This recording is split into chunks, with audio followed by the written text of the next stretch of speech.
Salam ibu-ibu dan bapak-bapak yang dikasihi Tuhan Yesus Kristus, komisi orang tua yang tergabung lewat persekutuan Ibu Maria, Ibu Lydia dan kaum bapak.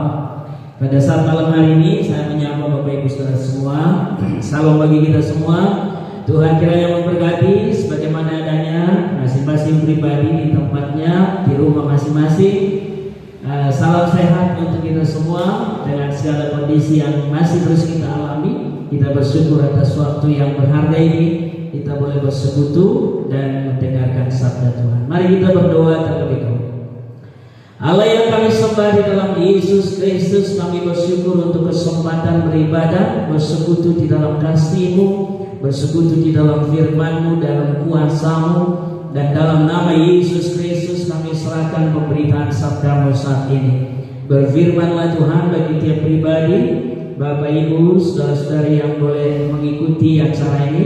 Kuasa Tuhan menyertai tiap pribadi dan hikmat-Mu lewat Roh Kudus menolong kami untuk mengerti firman Tuhan, sabda penasihan-Mu yang kami akan renungkan bersama. Urapi hamba-Mu, urapi juga setiap pelayan Tuhan. Dalam nama Yesus Kristus kami berdoa mengucap syukur. Amin. Bapak Ibu saudara, firman Tuhan pada malam hari ini kita akan renungkan dengan satu tema tegar di masa sukar. Tegar di masa sukar. Saya ajak Bapak Ibu saudara baca Alkitab kita dari surat Rasul Paulus jemaat Filipi pasal yang keempat, ayat yang ke-6 sampai ayat yang ke-9. Filipi pasal 4 ayat 6 sampai ayat 9. Inilah sabda Tuhan, saya akan bacakan bagi kita setiap kita. Janganlah hendaknya kamu khawatir tentang apapun juga, tetapi nyatakanlah dalam segala hal keinginanmu kepada Allah dalam doa dan permohonan dengan ucapan syukur. Damai sejahtera Allah yang melampaui segala akal akan memelihara hati dan pikiranmu dalam Kristus Yesus. Jadi akhirnya saudara-saudara, semua yang benar, semua yang mulia, semua yang adil, semua yang suci, semua yang manis, semua yang sedap didengar, semua yang disebut kebajikan dan patut dipuji, pikirkanlah semuanya itu, dan apa yang telah kamu pelajari, dan apa yang telah kamu terima, dan apa yang telah kamu dengar, dan apa yang telah kamu lihat padaku, lakukanlah itu. Maka Allah sumber damai sejahtera akan menyertai kamu. Demikian sabda Tuhan. Bapak Ibu saudara-saudari yang dikasihi Tuhan Yesus Kristus, kita memasuki masa-masa yang sulit, betul. Kalau secara waktu kami di gereja sudah 10 minggu tidak kebaktian bersama di rumah Tuhan, 11 ditambah hari kenaikan Tuhan Yesus Kristus. Saudara-saudari, bahwa kita mengalami masa-masa sukar, betul, seperti tema kita hari ini, tegar di masa sukar. Saudara, semua segmen kehidupan manusia di dunia, bukan saja kita di Kota Medan, di Indonesia, tapi di seluruh dunia. Saya mendapat data sudah 216 negara terdampak dari COVID-19 ini, dan masing-masing dengan segala kesusahannya. Kita pun demikian. Sebetulnya yang menjadi momok yang menakutkan bagi kita banyak hal. Misalnya bisa dalam hal urusan medisnya, terkena lalu sakit, dan kita sulit membayangkan apa yang dialami oleh saudara-saudari kita yang terkena dampak atau terkena virus itu. Dari sejak awal pemeriksaan sampai perawatan, puji Tuhan ada banyak yang sembuh, tapi ada juga yang harus akhirnya mengakhiri hidup mereka. Selama dirawat, kita tidak tahu apa yang mereka alami dan bagaimana Dan akhirnya mereka yang harus meninggal dipanggil Tuhan. Kita juga melihat bagaimana protap aturan yang diaturkan untuk itu oleh pemerintah.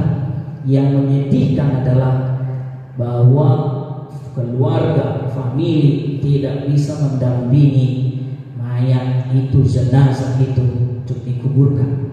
Saudara, bagi kita semua itu menakutkan. Dan sebetulnya yang paling menyusahkan kita, salah satunya yang lain adalah kita harus mengatur jarak. Ya, kita tidak bisa berkumpul. Ini masalah yang sangat serius. Tidak bisa berkumpul berarti tidak bisa beribadah bersama seperti sedia kala. Tidak bisa berkumpul berarti aktivitas yang harusnya banyak sekali dikerjakan oleh orang tidak bisa dilakukan lagi. Itu membawa kesulitan yang luar biasa, berdampak untuk keseluruhan, termasuk dampak sosial, dampak ekonomi, dampak juga kedekatan satu sama lain dan hubungan komunikasi. Bahkan banyak hal yang membuat manusia menjadi terpuruk. Saudara-saudara yang dikasihi Tuhan Yesus Kristus, beralasan sekali kita mengalami kekhawatiran, mengalami ketakutan, mengalami pergumulan yang berat menghadapi ini. Tapi firman Tuhan hari ini, Rasul Paulus mengingatkan kita. Ingat Bapak Ibu Saudara, surat Filipi ini ditulis oleh Rasul Paulus dari penjara Roma. Sedikit banyak kita bisa membayangkan bagaimana kondisi orang di penjara, kondisi Rasul Paulus di penjara. Ini adalah surat yang kedua terakhir ditulis oleh Rasul Paulus dari penjara Roma. Setelah surat Filipi ini nanti ditulis Rasul Paulus itu 2 Timotius, dan selesai. Habis 2 Timotius tidak lagi ada surat yang ditulis Rasul Paulus. Di pasal yang keempat 2 Timotius, Rasul Paulus sudah berbicara tentang kematiannya. Saudara-saudara yang dikasihi Tuhan, artinya Rasul Paulus menuliskan surat Filipi ini di dalam kondisi kesusahan, tidak dalam kondisi normal, tidak dalam kondisi sedang baik-baiknya, tidak dalam kondisi semua serba beres, tapi di dalam kondisi pergumulan yang berat. Tidak perlu saya sampaikan tentang kondisi penjara Roma yang pernah saya pelajari. Itu sungguh-sungguh membuat seorang yang ditahan di penjara itu mengalami penderitaan. Dan Rasul Paulus bukan saja secara fisik menderita, ditahan, dirantai di tempat yang gelap, cahaya sangat terbatas, dan dikawal dengan sangat ketat. Saudara-saudara, yang membuat Rasul Paulus juga sangat bergumul adalah masalah secara psikologis. Paulus tidak mendapati dirinya dianggap bersalah dan pantas untuk ditahan di penjara itu, karena memang dia tidak melakukan sebuah kesalahan kriminal misalnya, kesalahan melanggar hukum misalnya, tapi dia ditahan di dalam penjara Roma.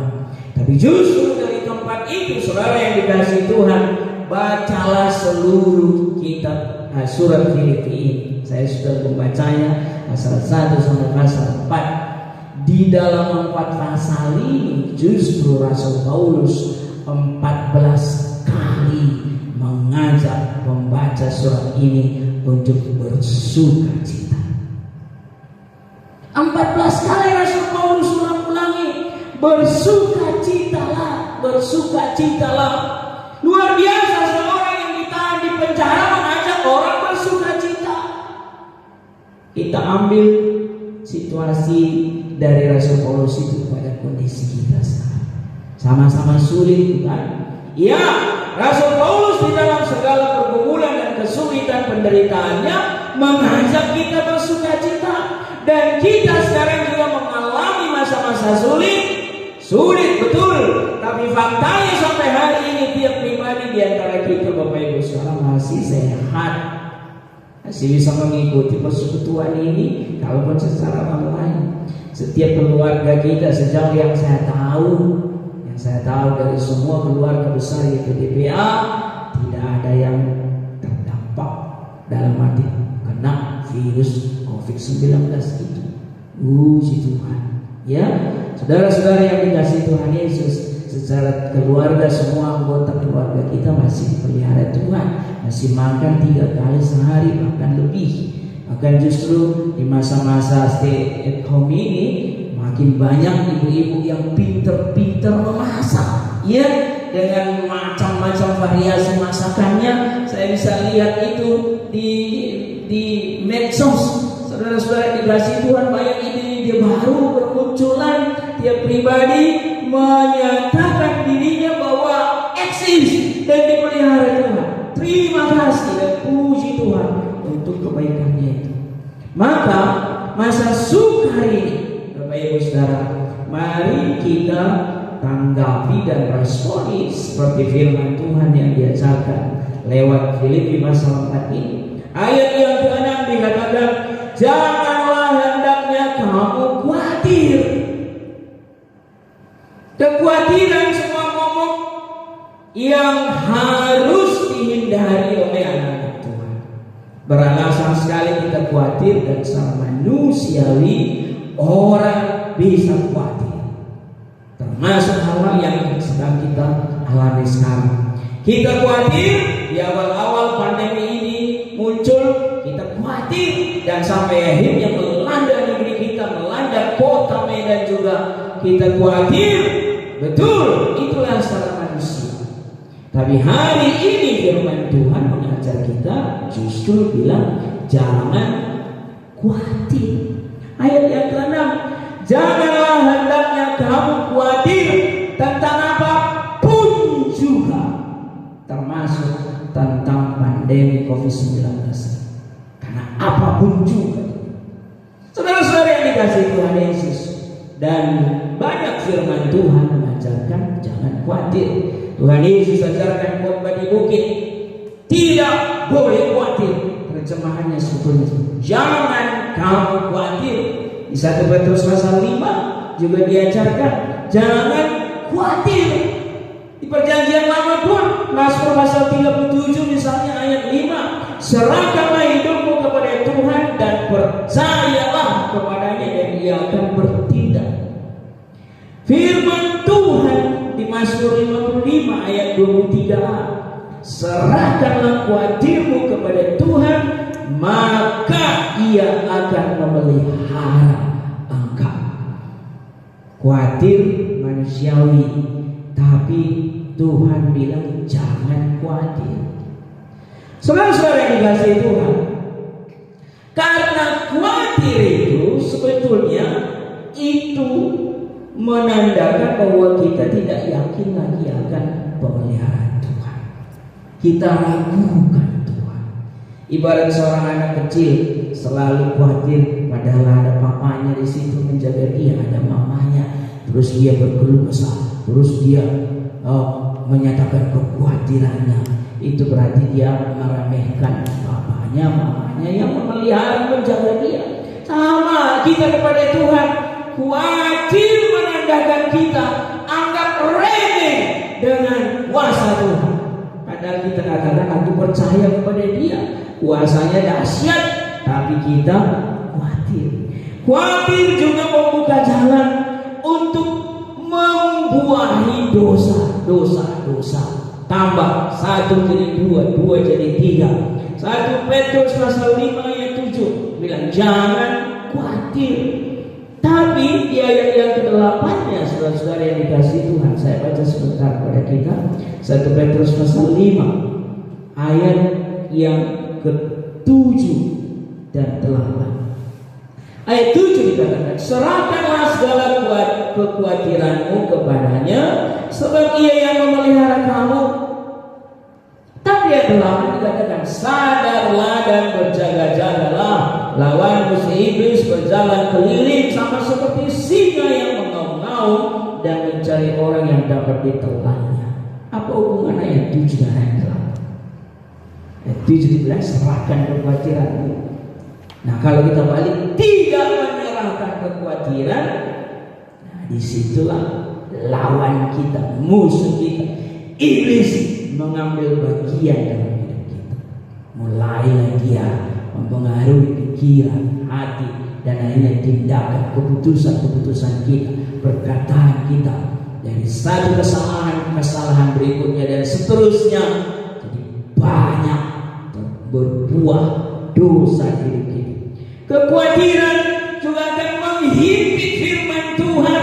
Sudah kita dengar firman berulang kali di persekutuan kaum Bapak, Ibu Maria, Ibu Lydia, firman menjadi makanan rohani kita tiap hari. Tapi dengan masalah yang kita hadapi sekarang, ternyata kita masih khawatir. Itu sama dengan dalam perumpamaan Matius pasal 13 kita baca di situ, benih yang ditabur itu. Saudara-saudara, kalau khawatir itu sama dengan benih yang ditabur. Saya baca kepada kita Bapak Ibu, Matius pasal 13. Silakan dibuka juga Alkitabnya. Ayat yang ke-22 saya baca ya. Matius 13 ayat 22. Yang ditaburkan di tengah sama duri ialah orang yang mendengar firman itu, lalu kekhawatiran dunia ini dan tipu daya kekayaan menghimpit firman itu sehingga tidak berbuah. Malu kita sama Tuhan, malu kita sama pengkhotbah pemberita firman di semua persekutuan kita, malu kita sama Bapak Victor Tobin ya, Bapak rohani kita, Abang rohani kita. Kalau ternyata firman yang setiap kali kita dengar itu himpit, apa yang menghimpit? Firman bilang kekhawatiran. Oleh karena itu, menghadapi masa sukar ini, satu hal yang paling penting, yang awal pertama dikatakan Rasul Paulus, jangan hendaknya kamu khawatir. Kekhawatiran harusnya kita lawan dengan yang dikatakan firman. Nyatakan segala hal keinginanmu kepada Allah dalam doa dan permohonan dengan ucapan syukur. Doa, pintu terbuka lebar bagi setiap anak-anak Tuhan untuk menyampaikan doa, ucapan syukur, permohonannya kepada Tuhan. Lihatlah, dengan kondisi ini ada banyak orang yang justru memakai kesempatan ini untuk makin dekat sama Tuhan, berdoa.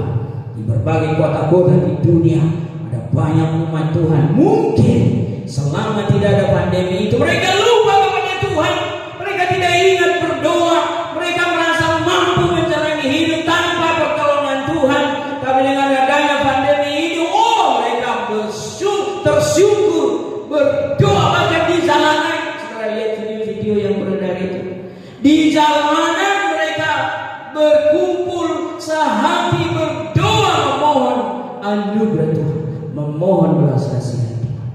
Maka yang kita kerjakan sekarang adalah berdoa secara bangsa, secara nasional, secara gereja, secara keluarga. Kita sering berkumpul bersekutu bersama di rumah.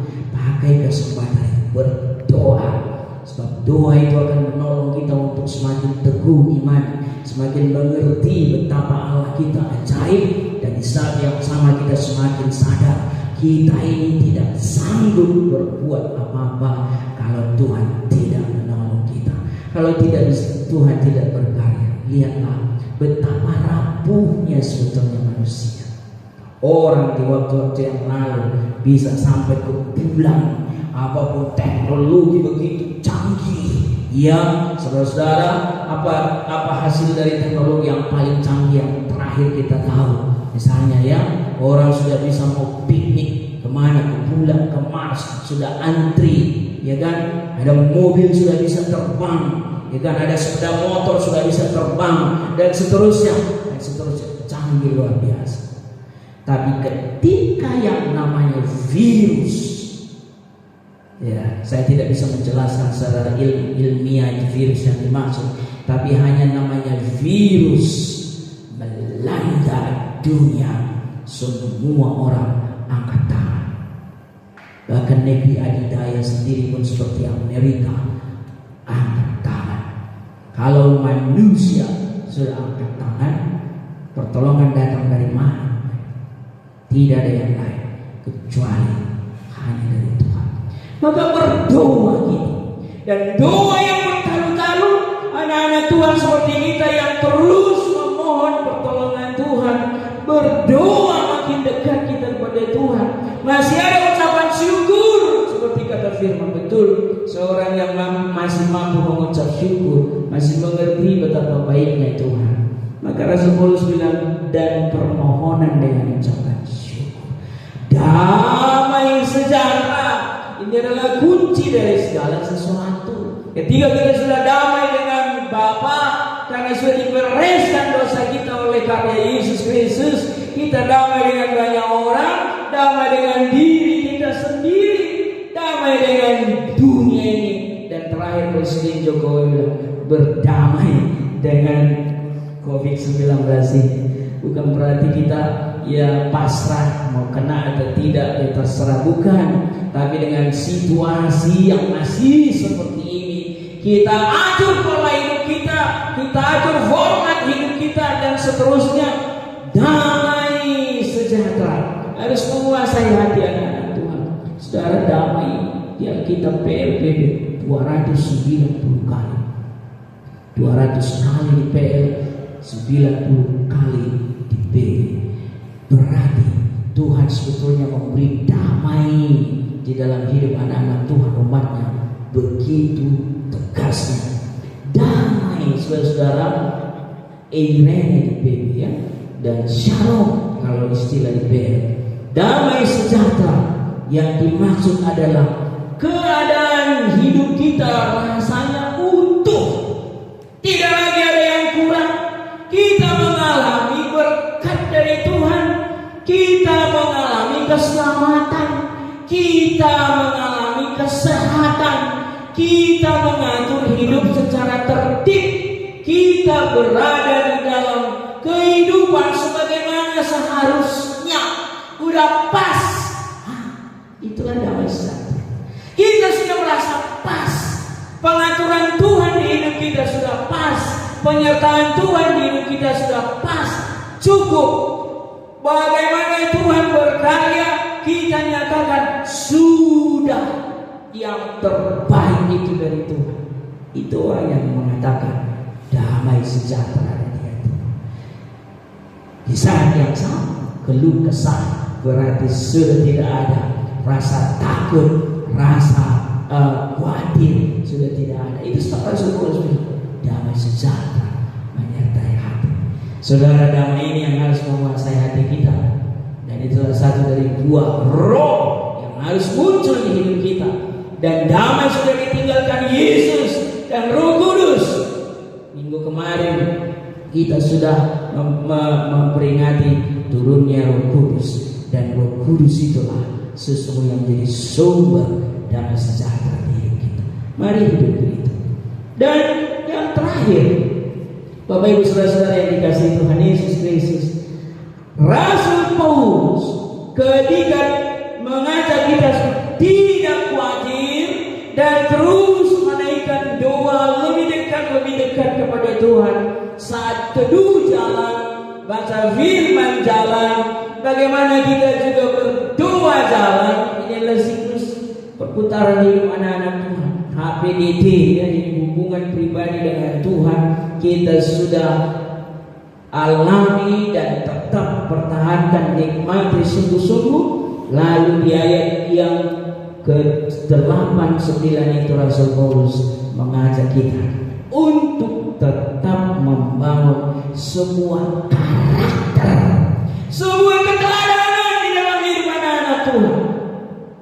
Seorang yang tidak khawatir akan tegar hidupnya, seorang yang dekat sama Tuhan kelihatan dari buah imannya, seorang yang dilanda damai sejahtera tiap-tiap hari kelihatan dari cerminan wajahnya, sikapnya, dan muncul dari dalam keluar. Maka Rasul Paulus menutup perikop ini, kalau begitu adanya, di masa sukar seperti saat ini,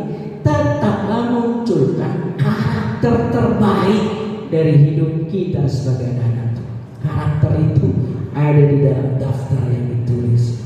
Jadi akhirnya, ini udah mau mengakhiri dan menutup surat Filipi ini, Rasul Paulus. Jadi akhirnya saudara-saudara, semua yang benar. Kebenaran menjadi satu landasan yang berpijak kita anak-anak Tuhan. Firman Tuhan dalam Yohanes pasal 17 ayat 17, kuduskanlah mereka dalam kebenaran, firman-Mu adalah kebenaran. Setiap anak-anak Tuhan kita sudah belajar firman. Firman itulah yang menjadi patokan kita. Semua yang benar, hidup benar, berumah tangga benar, bekerja benar, melayani benar, bergaul benar, hidup dimanapun, melakukan aktivitas sosial, adat dan seterusnya benar, beribadah yang benar.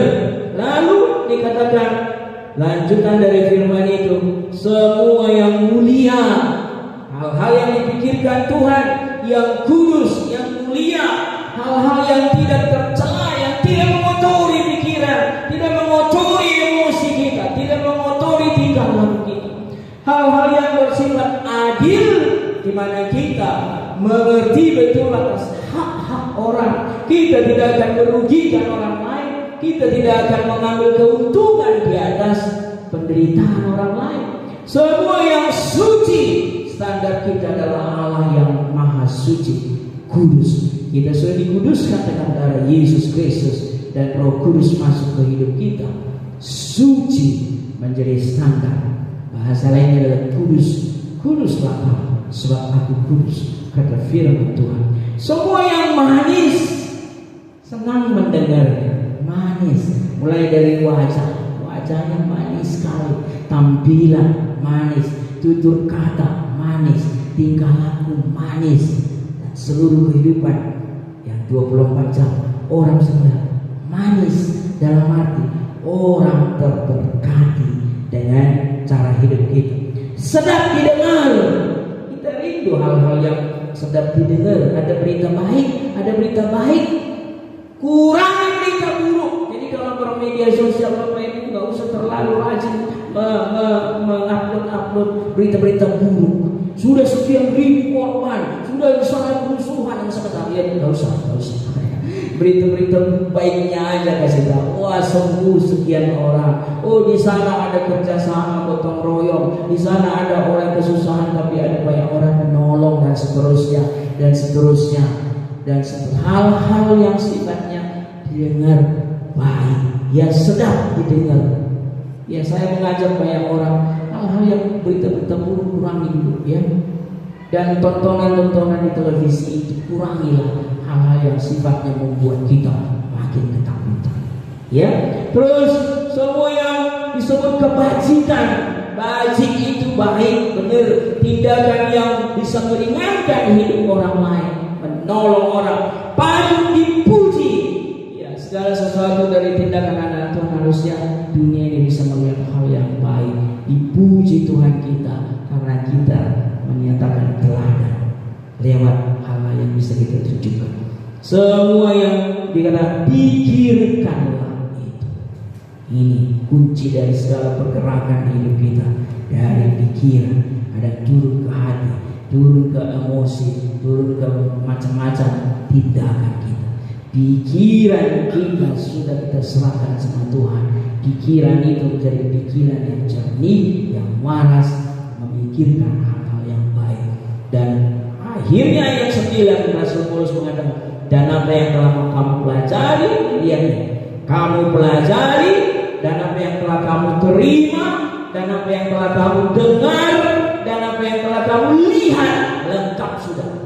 Pelajari, terus terima, dengar, dan dikatakan lihat. 100% dari hubungan antar pribadi kita dengan Tuhan dan sesama anak Tuhan, pergaulan kita dengan firman, ibadah, persekutuan dan kesaksian, semua itu ramu menjadi satu kekuatan di hidup kita. Lakukan itu dikatakan. Maka sekali lagi Rasul Paulus mengarahkan kita kepada eirene. Maka Allah sumber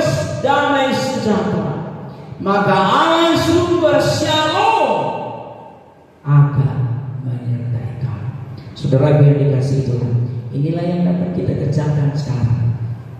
Kita tidak bisa melakukan satu tindakan kecil pun untuk, apalagi kita sebagai orang yang bukan ahlinya, misalnya mencari solusi terbaik, misalnya obatnya COVID-19 ini, antibodinya, seterusnya, hal-hal yang bersifat medis. Saya tidak bisa kerjakan itu. Yang bisa saya lakukan adalah aku berdoa sama Tuhan. Aku mengelola hidupku dengan segala situasi ini, berdamai dengan situasi ini. Seisi keluarga, rekan-rekan seiman, mari kita tegar. Kesukaran ini mungkin masih panjang. Anak-anak kita yang masih sekolah mungkin masih panjang kesukaran. Kita mendengar sekolah belum tentu ke bulan Juli, bisa sampai Desember dan seterusnya. Kita yang tidak sekolah seperti mereka kurang dapat memahami hati, pikiran, emosi mereka. Tapi yang pasti mereka pasti mengalami kesulitan, bosan dan seterusnya. Orang tua justru juga mengalami kesulitan membimbing anak-anak dari rumah. Singkatnya Bapak Ibu, kondisi ini mungkin masih panjang. Saudara Bapak Ibu yang bekerja, ada yang kena imbas dari penghasilan yang menurun dan seterusnya. Tapi percayalah, dalam semua kesukaran ini, Allah yang kita sembah dalam Kristus Yesus berdaulat di hidup kita. Amin. Mari kita berdoa. Bapa di dalam surga, terima kasih atas firman-Mu. Kami bersyukur kemurahan-Mu menyertai kami sekalian. Anugerah Tuhan menolong kami untuk mengerti sabda Tuhan, masuk di dalamnya, menyelami rahasia firman Tuhan, dan boleh merenungkannya menjadi sebuah kekuatan baru di hidup kami, menjadi sebuah motivasi, menjadi sebuah kuasa yang bekerja, yang meyakinkan kami atas pemeliharaan Tuhan. Urapi tiap anak-anak Tuhan, anggota Maria, anggota Lydia, komisi kaum bapa, kami serahkan pada Tuhan. Dalam nama Yesus Kristus, dimanapun mereka berada, di rumah masing-masing, Tuhan menjagai hati pikiran mereka. Tuhan memimpin kehidupan tiap-tiap keluarga. Urapi mereka dengan kesehatan yang dari Tuhan, jagai mereka dengan kuasa yang dari surga untuk tidak bersinggungan dengan COVID-19 ini. Semuanya dalam nama Yesus Kristus terjaga dengan baik, sehat. Dan kalau ada sekarang yang mengalami kelemah tubuh, mungkin karena usia, kami serahkan pada Tuhan. Dalam nama Yesus, Engkau kuatkan tiap pribadi yang Engkau teguhkan. Engkau beri kesehatan, kesembuhan yang dari Tuhan. Berkati tiap seisi rumah tangga mereka, orang tua, papa, mama, dan anak-anak kami. Damai sejahtera Tuhan menyertai tiap mereka. Sukacita dari surga menaungi setiap hati, dan mereka boleh mengalami pemeliharaan Tuhan yang sempurna. Terpuji nama-Mu Tuhan.